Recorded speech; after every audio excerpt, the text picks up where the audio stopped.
구약 82쪽입니다. 출애굽기 2장 1절 말씀 한 목소리로 함께 합독하도록 하겠습니다. 레위 가족 중 한 사람이 가서 레위 여자에게 장가 들어. 아멘. 옆사람과 이렇게 인사했으면 좋겠습니다. 평화는 하늘 위에서 내려옵니다. 우리가 가지고 있는 힘, 우리가 가지고 있는 그 어떤 것으로도 우리에게 참된 평안을 줄 수 없습니다. 참된 평화의 소유자이신 하나님이 위에서 부어주실 때 우리 안에 그 어떠한 상황과 환경과 상관없이 참된 평안이 우리 안에 날마다 머물게 될 줄 믿습니다. 제가 겪었던 이야기입니다. 신앙의 열정이 뜨거웠던 청년 시절 세가족으로 들어온 형제 한 명이 있었습니다. 그렇게 몇 주를 보냈는데 어느 날부터 이 청년 형제가 교회에 보이지 않는 것입니다. 연락을 해서 알아보니 배가 너무 아프고 병원에 갈 돈도 없고 그래서 교회에 못 가고 그냥 집에 있다라고 이렇게 이야기했습니다. 그날 새벽마다 기도하는데 마음에 양심의 소리가 끊이지 않았습니다. 너가 도와주어라, 너가 도와주어라. 이런 양심에 하나님께서 주시는 음성을 날마다 듣게 되었을 때 그저 가만히 잊지 않을 수가 없었습니다. 그때 제가 가진 전 재산이 10만 원이었는데 결국 밤에 그 형제를 불러 그 10만 원을 주며 빨리 병원에 가보라고 이야기했습니다. 그렇게 경제적으로는 어려웠지만 하나님의 말씀에 순종했다라는 그 즐거움으로 가득한 하루를 보내었습니다. 그리고 청년 예배가 있던 토요일 저녁 그 형제가 온다는 기분으로 들떠 있었습니다. 하지만 그 청년은 끝내 나타나지 않았습니다. 그리고 며칠 뒤 들리는 얘기로는 배 아프다라는 말은 거짓말이고 그 받은 돈으로 친구들과 술을 사 먹었다라는 얘기를 들었습니다. 한숨이 절로 나왔습니다. 하나님이 말씀하신 것이 사실일까? 어떻게 그런 놈이 교회에 나올 수 있을까? 벼룩의 간을 빼먹어라. 하나님이 계시다면 뺏겨 먹을 것이 없어서 가난한 청년 재산을 털어서 먹을 수가 있나? 오만 생각이 다 들었습니다. 나중에 신학교에 들어가서 제가 겪은 이 상황이 신학적 용어로 이렇게 사용된다는 사실을 알게 되었습니다. 바로 속죄의 고통입니다. 같이 읽어볼까요? 시작. 악이 수용할 수 있는 최대한의 고통을 완전한 형태로 현실에서 보여주는 것입니다. 사랑 때문에 자기 자신을 버린 영혼 속에 신의 부재가 생긴다면 그것이 속죄의 고통입니다. 속죄의 고통을 몸소 경험했습니다. 나는 하나님의 말씀에 순종하여 나의 전 재산을 다 내어주었는데 그 돈을 통하여서 병원에 가거나 치료를 받는 것이 아니라 술을 사먹는 이 모습을 통하여서 악이 우리의 현실 속에서 보여줄 수 있는 그 모든 것들을 다 보여주었습니다. 신이 존재한다는 사실, 하나님이 우리와 함께 한다는 이 사실을 알고 있지만 그러나 주어진 이 현실을 통하여서 이 이해할 수 없는 속죄의 고통을 통하여서 저는 다시 한번 하나님은 어떤 분이신지 더 깊이 알기 위한 사모함이 생겼습니다. 저의 은사 목사님의 이야기입니다.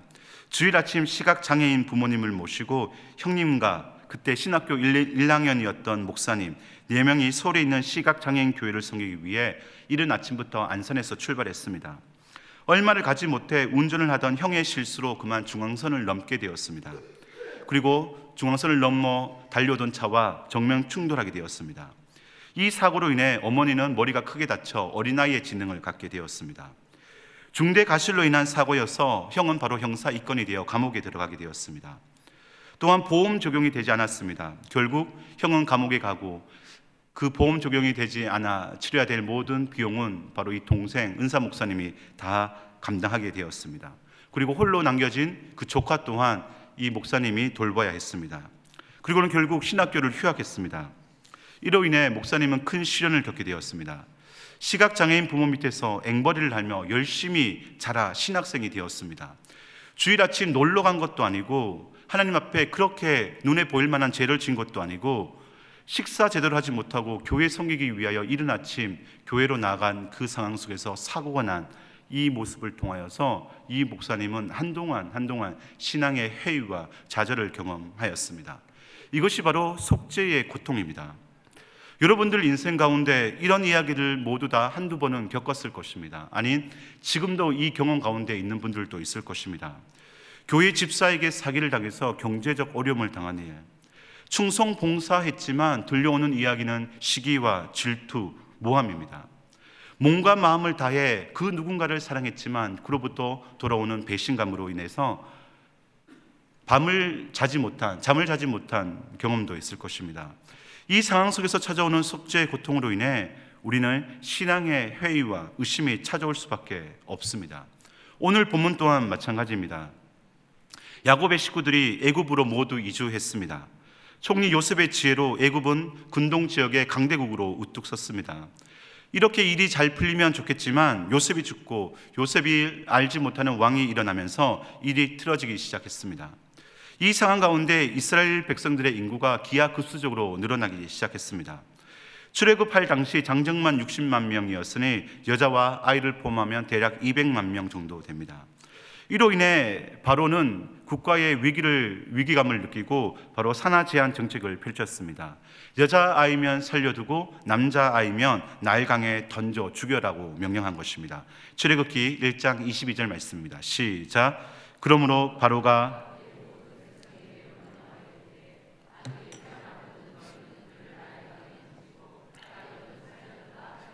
아멘. 핏덩어리 아이가 세상을 보지도 못하고 죽어야 합니다. 기가 막힐 노릇입니다. 노예로 살아가는 것도 억울한데 대를 이을 아들이 죽어야 한다는 이 말은 하나님은 살아계시냐? 하나님이 살아있다면 지금 우리가 당한 이 고통을 우리가 받아 마땅한가? 라는 이 말과 동일합니다. 아무런 잘못도 저지르지 않았습니다. 단지 아브라함과 이삭과 야곱의 하나님을 믿었 이유밖에 없습니다. 이스라엘 백성들에게 찾아온 이 상황은 그야말로 이해할 수 없는 상황입니다. 누구나 찾아올 법한 신앙의 해유와 의심이 찾아왔지만 그렇지 않는 인물이 있습니다. 바로 모세의 부모입니다. 신앙의 해유와 의심이 찾아올 때 우리는 이 부부를 통하여서 어떻게 이 회의와 의심을 이겨나갈지 크게 세 가지로 살펴보면 좋겠습니다. 첫 번째, 따라하시면 좋겠습니다. 우리 때와 하나님의 때는 다릅니다. 먼저 1절 말씀 읽어보도록 하겠습니다. 시작. 레위 가족 중 한 사람이 가서 레위 여자에게 장가 들어. 아멘. 레위 가족 중 한 사람은 모세의 아버지인 아므람이며 레위 여자는 요게벳입니다. 이 두 사람은 이미 결혼을 하였고 자녀를 두었습니다. 형님은 누굴까요? 아론. 누님은 미리암입니다. 잘 생각해 보십시오.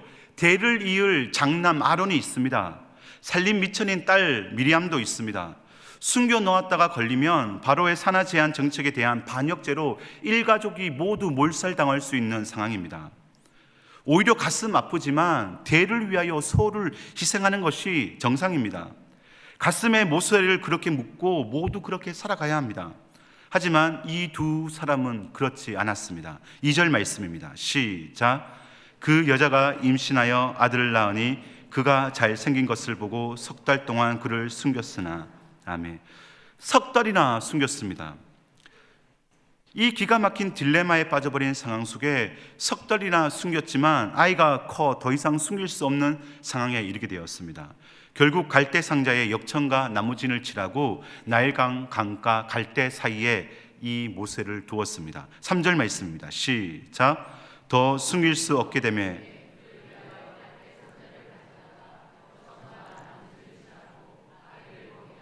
나일강과 갈대 사이에 두고. 좀 전에도 이야기했지만 대를 위해서는 모세를 바로 죽여야 합니다. 대를 이을 장남 아론도 있기 때문입니다.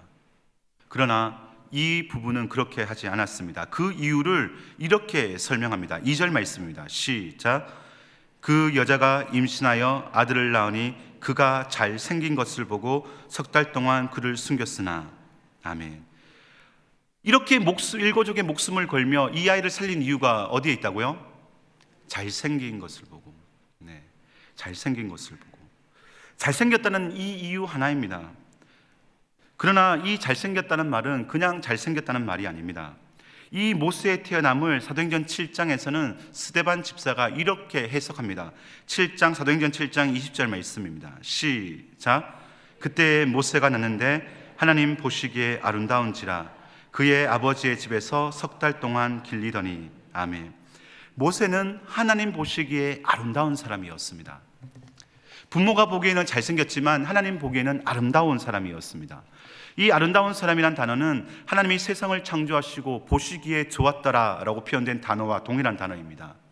모세의 외모도 잘생겼뿐만 아니라 하나님 보시기에 마음에 합한 자로 하나님께서 선택한 인물이 바로 모세임을 우리는 알 수 있습니다. 그렇다면 하나님은 왜 모세를 선택하셨을까요? 이 사실을 히브리서 11장 23절은 이렇게 설명합니다. 시작. 믿음으로 모세가 났을 때에 그 부모가 아름다운 아임을 보고 석 달 동안 숨겨 왕의 명령을 무수하지 아니하였으며. 아멘. 이 아이를 선택한 이유는 바로 부모의 믿음입니다. 바로 믿음으로 모세가 태어났기 때문입니다. 그 당시 바로의 산하 제한 정책으로 인해 남자아이들은 모두 다 죽어야 했습니다. 가슴 아프지만 대를 위하여 소를 기꺼이 희생하는 상황이었습니다. 가끔 하나님을 경외하는 시브라와 부하 이 두 산파를 통하여 남자가 사는 경우도 있었지만 부모의 온전한 믿음은 아니었습니다. 부모의 온전한 믿음으로 태어나 죽지 않고 석 달 동안 자란 인물은 누구일까요? 모세가 유일합니다. 왜요? 바로 이 부모의 믿음으로 이 모세가 태어났기 때문입니다. 그렇다면 이 부모인 모세의 부모가 가진 믿음은 무엇일까요? 그것은 하나님 말씀하실 때에 대한 믿음입니다. 창세기 15장 13절에서 14절, 사도행전 7장 17절 말씀입니다. 같이 읽겠습니다. 시작. 여호와께서 아브라함에게 이르시되 너는 반드시 알라 내 자손이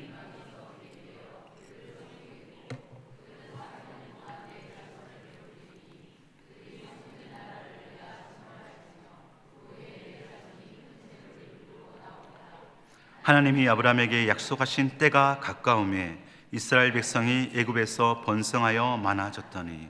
아멘. 이 두 부부는 하나님이 약속하신 그 때, 그 시간이 다가오고 있음을 알았습니다. 이제 임신하여 아이를 낳을 것인데 이 아이가 자라 하나님의 약속하신 그 때에 이 아이를 통하여 출애굽시킬 인물로 이 두 부부는 믿음으로 받아들이고 임신하고 석 달 동안 모세를 길렀던 것입니다. 우리 일가족이 다 몰살하더라도 이 아이만은 살려야 된다는 분명한 믿음의 확신이 있었던 것입니다. 그 믿음의 확신은 바로 하나님이 약속하신 이 말씀이었습니다. 하나님이 약속하신 이 때를 이 두 부부는 온전히 믿었습니다. 그러나 모세는 그 반대로 삶을 살아갔습니다. 아직 하나님의 약속의 때가 차지 않았음에도 불구하고 그의 나이 40세가 되었을 때 젊음의 열정과 패기, 그리고 그가 가진 왕자라는 건수로 인해 출애굽을 시도하려 했습니다. 그것이 애굽인을 쳐 죽여 이스라엘 민족을 일깨우는 것이었습니다. 하지만 그 일로 인해 오히려 모세는 40년 동안 도망자의 신세로 전락했습니다. 왜일까요? 하나님의 때를 몰랐기 때문입니다. 400년이 차야지만 하나님께서 그 약속하신 말씀대로 출애굽시켜 주실 것인데 이 모세는 400년의 그 하나님의 때를 기다리지 아니하고 나의 때를 가지고 살았기 때문입니다. 그래서 신앙의 회의와 의심이 찾아오는 이유가 여기에 있습니다. 다른 많은 신앙의 회의와 의심이 찾아오는 이유가 있겠지만 가장 많은 이유가 바로 여기에입니다. 하나님의 때와 나의 때에 대한 혼동입니다. 하나님이 정하시고 말씀하신 그 때가 있음에도 불구하고 우리는 우리의 열정과 패기, 우리의 힘, 그 능력으로 인해 나의 때를 하나님의 때로 착각하고 있는 것입니다. 그러나 하나님은 하나님이십니다. 하나님은 하나님 때에 일하시고 역사하시는 분이십니다. 여기서 우리는 중요한 신앙의 원리를 배웁니다. 믿음은 우리의 때가 우리의 열정과 패기와 노력을 통해서 이루어질 것이라는 것이 결코 아닙니다. 열심히 부르짖어 기도하고 온 정신과 마음을 집중하여 우리의 때가 이루어질 것이라는 변함없는 확고부동한 것이 믿음이 결코 아니라는 것입니다. 성경에서 말하는 믿음은 언제나 우리가 아닌 하나님이십니다. 우리가 믿는 그 대상에 대한 하나님을 아는 지식입니다. 하나님이 어떤 분이신지 아는 것이 바로 하나님이십니다. 그 믿음 중 하나가 바로 이렇습니다. 하나님의 때에 이 세상을 운행하시고 하나님 때에 하나님의 방법을 통하여 섭리해 가고 있다는 이 사실을 믿는 것이 믿음입니다. 이 세상을 주관하시고 운행하시는 분은 누구시냐? 내 힘과 내 열정과 내 열심의 기도가 아니라 바로 하나님이 정하신 그 때임을 믿는 사람이 믿음의 사람입니다. 우리가 대표적으로 잘 알고 있는 말씀이 빌립보서 4장 13절의 말씀입니다. 빌립보서 4장 13절입니다. 시작. 내게 능력 주신 자 안에서 내가 모든 것을 할 수 있느니라. 아멘. 힘들고 어려운 일이 찾아왔을 때 우리는 이 말씀을 가지고 헤쳐나가려고 합니다. 우리의 때를 가지고 밀어붙이려고 한다는 사실입니다. 하지만 이 말씀은 결코 그런 뜻이 아닙니다. 로마에서 자택구금된 상황 속에서 쓴 서신이 바로 이 빌립보서입니다. 그 말대로라면 모든 것을 하실 수 있는 예수 그리스도의 능력으로 그는 기적처럼 로마 그 자택구금에서 벗어나야 합니다. 그가 그토록 열정을 가지고 열망했던 선교를 위하여 복음을 전하는 일에 목숨을 걸어야 합니다. 하지만 그는 로마에서 구금을 당하고 몇 년 뒤 단도대에 이슬로 사라졌습니다. 왜 그랬을까요? 이 사도 바울은 나의 때가 아니라 하나님의 선임과 운행 가운데 하나님 때에 하나님께서 일하시는 분임을 믿었기 때문입니다. 그래서 주어진 이 현실과 이 상황을 그대로 수용한 것입니다. 그래서 사도 바울의 저자 존 폴락은 그의 저서 이 사도 바울 가운데 빌립보서 4장 13절을 이렇게 해석하였습니다. 같이 읽었으면 좋겠습니다. 시작.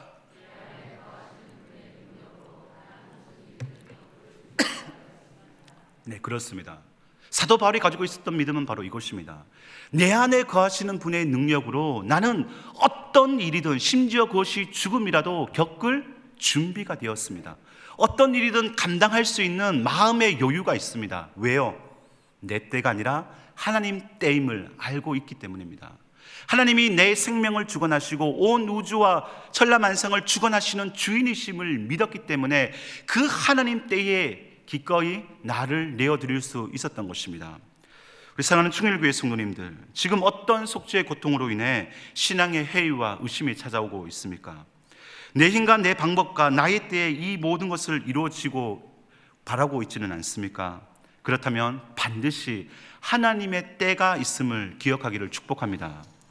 바로의 산하 제한 정책 가운데서도 하나님의 때를 알기에 믿음으로 모세를 낳았고 믿음으로 모세를 석 달 동안 숨겨둔 아므람과 요게벳의 그 믿음이 여러분들에게 있기를 축복합니다.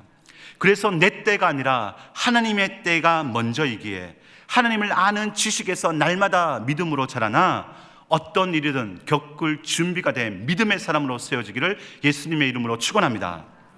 이 믿음을 가질 때 우리는 두 번째 신앙의 회의와 의심이 찾아오는 상황 속에서도 모세 부모처럼 흔들리지 않는 믿음의 반응을 할 수 있습니다. 따라해 주시면 감사하겠습니다. 우리는 사건이며 하나님은 과정이십니다. 이스라엘 백성들에게 바로의 산하 제한 정책은 도저히 받아들일 수 없는 속죄의 고통입니다.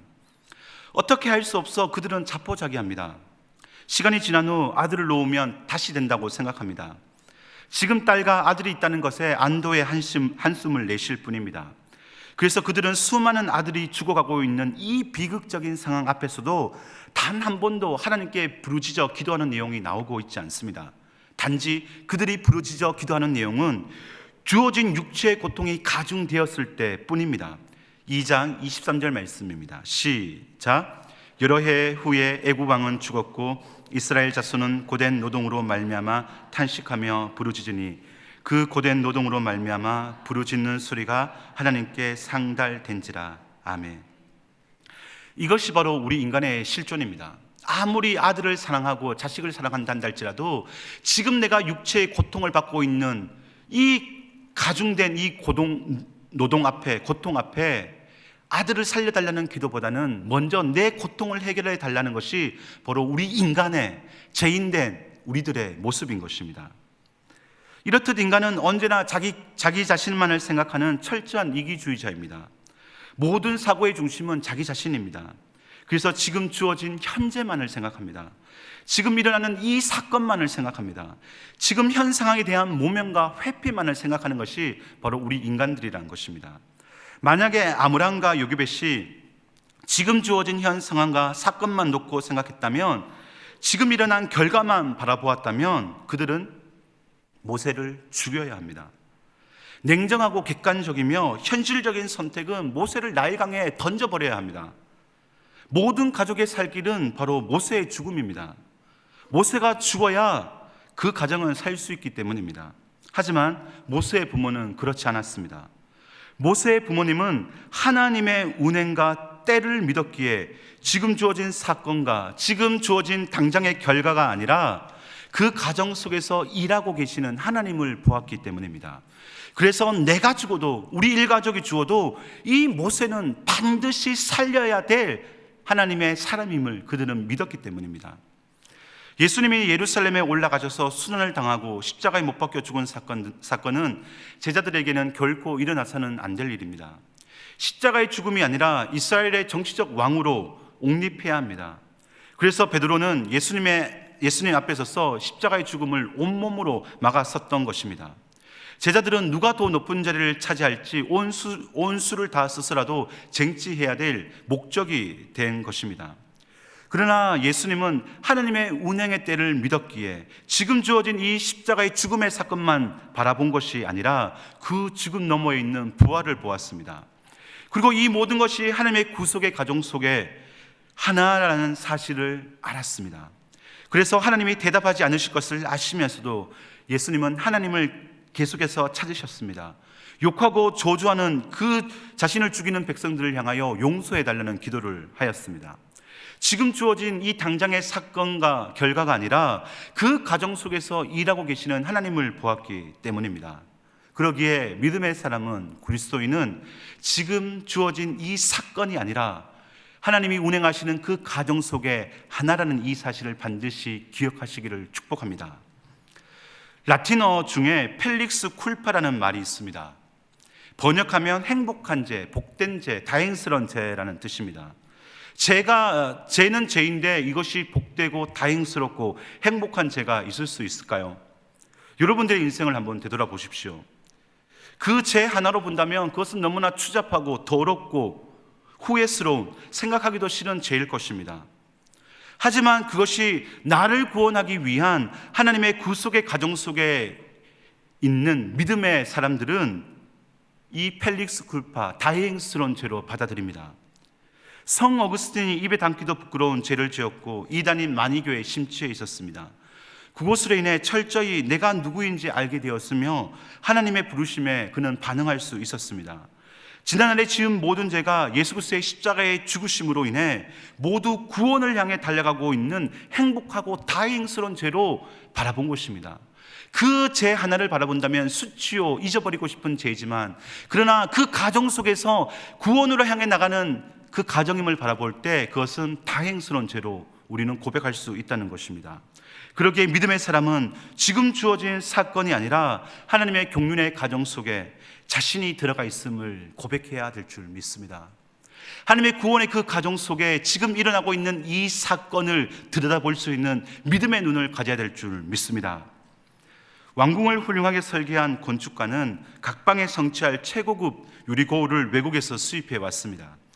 그러나 유리 상자를 풀어보니 거울이 산산조각이 났습니다. 건축가가 안타까워하며 인부들에게 깨진 유리 조각들을 쓸어서 다 버리라고 지시했습니다. 그러자 한 인부가 이렇게 이야기했습니다. 어쩌면 깨져 있기 때문에 더 아름다운 작품이 될지도 모릅니다. 그리고 그 깨진 유리 조각을 벽이나 창에 붙이자는 제안을 했습니다.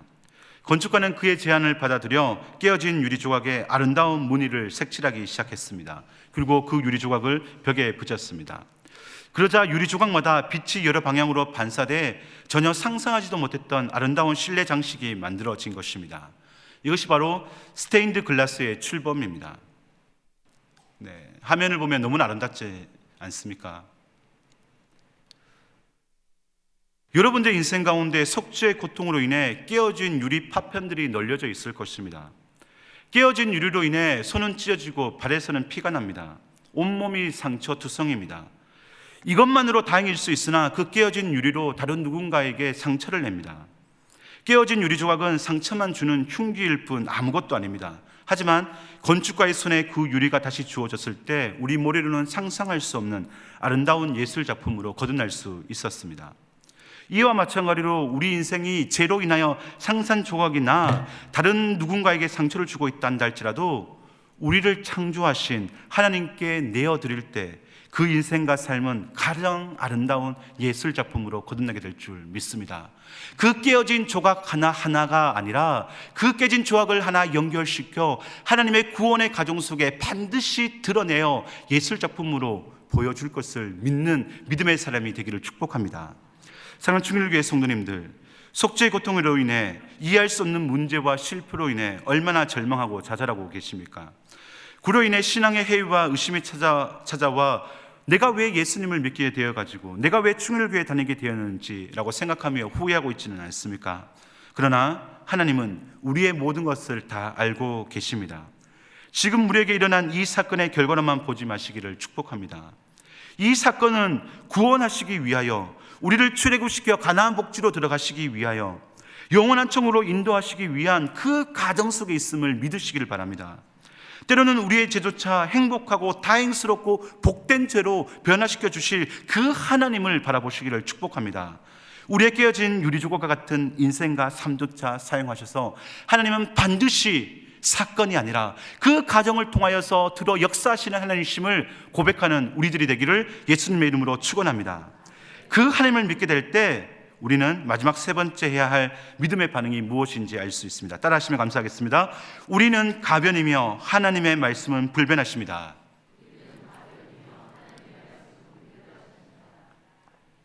옛 속담에 이런 말이 있습니다. 화장실 들어갈 때 다르고 나올 때 다르다. 이렇듯 인간은 시시때때로 변할 수밖에 없습니다. 나에게 주어진 결핍이 채워지게 되었을 때 우리의 생각과 마음과 행동은 얼마든지 변할 수밖에 없는 것이 바로 우리 인간들입니다. 경제적인 문제가 찾아오고 삶의 어려움이 찾아왔을 때 우리는 새벽을 깨워 기도합니다. 모든 예배에 빠지지 않고 맨 앞자리에 앉아 경건하게 마음을 다해 예배를 드립니다. 그러나 문제가 해결되면 언제 그랬냐는 듯이 다시 예전의 삶으로 돌아갑니다. 기도는 밥만 먹을 때 합니다. 예배 시간에 주보 오탈자 찾습니다. 핸드폰을 만집니다. 예배 시간은 자연스럽게 지각하게 되고 늦었다 싶으면 그날 하루는 쉽니다. 바로 이것이 화장실 들어갈 때 다르고 나올 때 다른 우리 인간들의 모습입니다. 그러기에 우리는 변할 수밖에 없는 연약한 죄인이기에 우리 자신을 신뢰하는 것이 아니라 변하지 않는 하나님의 말씀을 붙잡아야 될 줄 믿습니다. 이사야 40장 6절에서 8절 말씀입니다. 시작. 말하는 자의 소리여 이르되 외치라 대답하되 내가 무엇이라 외치리까 하니 이르되 모든 육체는 풀이요 그의 모든 아름다움은 들의 꽃과 같으니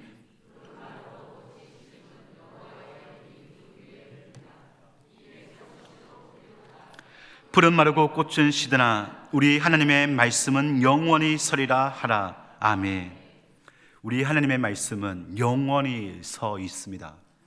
푸른 마르고 꽃은 시들어 언제 변하게 될지 알 수 없지만 그러나 우리 하나님의 말씀은 창세 이전부터 지금까지 예수님이 오시는 그날까지 온전하게 서 있어 우리를 영원한 천국으로 인도해 주실 생명의 말씀인 줄 믿습니다. 모세의 부모는 모세를 더 이상 숨길 수가 없음을 알았습니다. 그래서 그들이 한 행동은 갈대 상자에 역청과 나무진을 칠하고 아기를 담아 나일 강가에 갈대 사이에 두는 것이었습니다. 3절에서 4절 말씀입니다. 시작. 더 숨길 수 없게 되며 그를 위하여 갈대 상자를 가져다가 역청과 나무진을 칠하고 아기를 거기 담아 나일 강가 갈대 사이에 두고 그의 누이가 어떻게 되었는지 알려고 멀리 섰더니 아멘. 석 달 동안 이 부모가 한 행동 중에 이상한 행동이 하나 있습니다. 어떤 건지 발견하셨나요? 아이의 이름을 짓지 않았습니다. 보통 아이가 태어나면 10일 길게는 한 달 내에 아이의 이름을 지어주고 아이의 이름을 부릅니다. 그러나 석 달이 되는 동안 이 부모는 아이의 이름을 짓지 않습니다. 그래서 아이를 갈대 상자에 두었다라고 이야기합니다. 왜냐하면 누군가가 반드시 모세를 건져주어 모세의 이름을 지어줄 것을 이 부모는 신뢰했기 때문입니다. 갈대 사이에 두고 어떻게 태었는지 멀리 서서 그의 누나인 미리암이 지켜보고 있습니다. 왜 미련 없이 떠나지 않고 그 갈대 상자를 예의주시했을까요? 400년이 지난 후에 반드시 재물을 가지고 하나님이 약속하신 땅에 들어갈 것이며 그 일에 석 달밖에 되지 않았지만 모세를 반드시 사용하실 것을 이 부모는 믿었기 때문입니다. 아므람과 요게벳은 하나님의 변하지 않는 이 약속의 말씀을 신실하게 붙잡고 믿었기 때문에 석 달 동안 아이의 이름을 지어주지 않았습니다. 그리고 갈대상자에 두고 누나를 시켜 그 갈대상자가 어떻게 하나님의 역사의 과정 속에서 진행되고 있는지 지켜보게 하였던 것입니다. 그렇습니다. 우리가 붙잡고 의지할 것은 변함없는 하나님의 말씀밖에 없습니다. 그것은 우리의 때에 응답되어질 말씀으로 잘못 붙잡는 것이 아니라 하나님 때에 반드시 응답해 주실 그 하나님의 말씀입니다. 송구 영신 예배 때 모두 원래 나에게 주신 말씀을 다 들었을 것입니다. 지금 성경책 한번 찾아볼까요? 한번 손에 한번 들어보았으면 좋겠습니다. 송구 영신 예배 때 각자 주신 하나님의 약속의 말씀이 있습니다. 우리는 이 말씀이 내 삶 가운데 이루어지기 위하여 얼마나 이 말씀을 신뢰하고 믿고 계십니까? 그저 듣기에 좋은 말씀만 붙잡고 있지는 않습니까? 혹여나 이것은 이루어져도 그만, 이루어지지 않아도 그만이라는 생각으로 우리는 이 약속의 말씀을 우리는 가지고 있지는 않습니까? 그러나 그 말씀은 결코 우연이 아니라 하나님의 필연 속에서 우리에게 주어진 생명의 말씀인 줄 믿습니다. 이 말씀이 어떻게 1년 동안 우리 삶 가운데 진행되고 이루어지고 성취될지 우리의 순종을 통하여 하나님은 보기를 원하십니다. 그리하여 이 세상 사람들 가운데 붙잡고 살아가야 될 것은 우리의 힘이나 우리의 재물이나 우리의 건강이나 우리의 노력이 아니라 변하지 않는 이 약속의 말씀을 붙잡는 바로 신실한 그리스도인 우리 충일교회 성도님들을 하나님은 보여주기를 원하고 계십니다. 그렇다면 하나님의 말씀은 반드시 이루어진다는 이 사실을 믿으시기 바랍니다. 그래서 변하지 않는 이 말씀만을 의지하고 붙잡고 살아가는 우리들이 되기를 축복합니다. 그렇게 될 때 우리가 가는 곳은 출애굽의 역사가 일어날 것입니다. 그 말씀을 붙잡고 살아가는 자에게 가정은 변화될 것입니다. 직장은 변화될 것입니다. 믿지 않는 그 영혼은 반드시 주님께로 돌아오게 될 줄 믿습니다. 서두에 말씀드린 저의 은사 목사님의 이후 이야기입니다. 그렇게 신학교를 휴학을 하고 방황을 심하게 하였습니다. 그때 그 어려운 상황을 옆에서 지켜본 자매가 있었습니다.